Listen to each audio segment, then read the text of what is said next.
Let's cross to Washington, D.C. and speak to Calvin Dark. He's the principal and co-founder of RC Communications, a branding and media relations firm. Welcome to the program. How likely is it that we'll see an escalation of this conflict?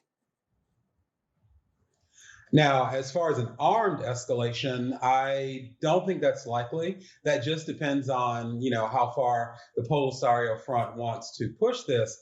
But as far as an escalation of tensions, I expect that to continue simply because you only hear from the Polisario Front when they need attention, and escalation seems to be their preferred method to get the world to focus on this conflict that they're standing in the way of a resolution of. So escalation of tension, escalation of rhetoric from the Polisario, that will continue to go on.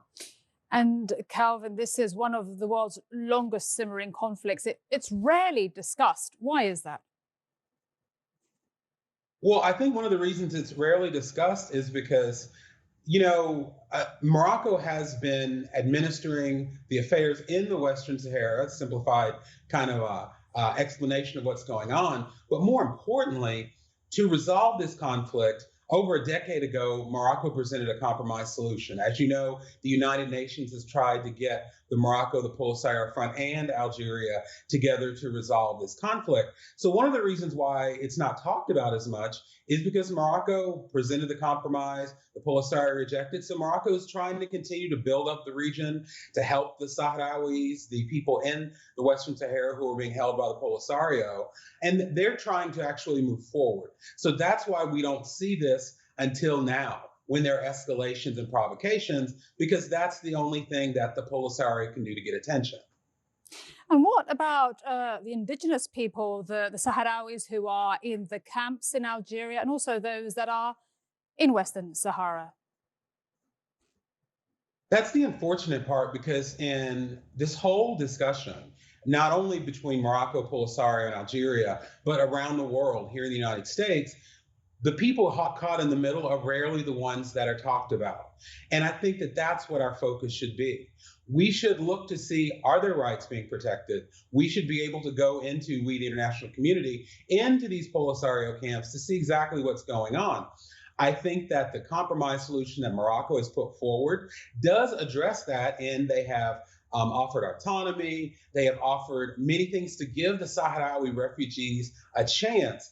But until the conflict is resolved, or at least until all the parties come together to negotiate a compromise solution, it's not going to move. And the world's not going to know the real situation that these refugees are suffering in now. I've spent some time living with those Sahrawis in Algeria. What happens next to them, to the ones in Western Sahara, if this does escalate? And what for the rest of the region?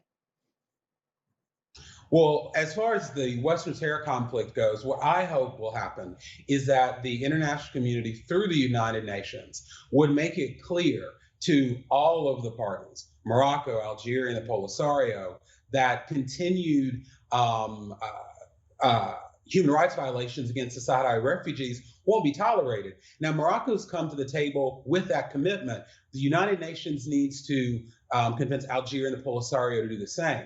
Now, when it comes to the region, that is where I think the United States could play a role, because in the lawlessness of the area around the Polisario-controlled camps in Algeria, that's where terrorism thrives. And the terrorism that would thrive there would threaten the people in the region, it would threaten Europe, and it could threaten the United States. So I think that once we have that clear, then the U.S., the international community, and the regional partners can get together and understand that this irresolution of the conflict hurts more than just the people in the camps. It could hurt people across the region and over 2 continents. Thank you so much for speaking to us on TRT World today. Calvin Dark, appreciate your time and analysis.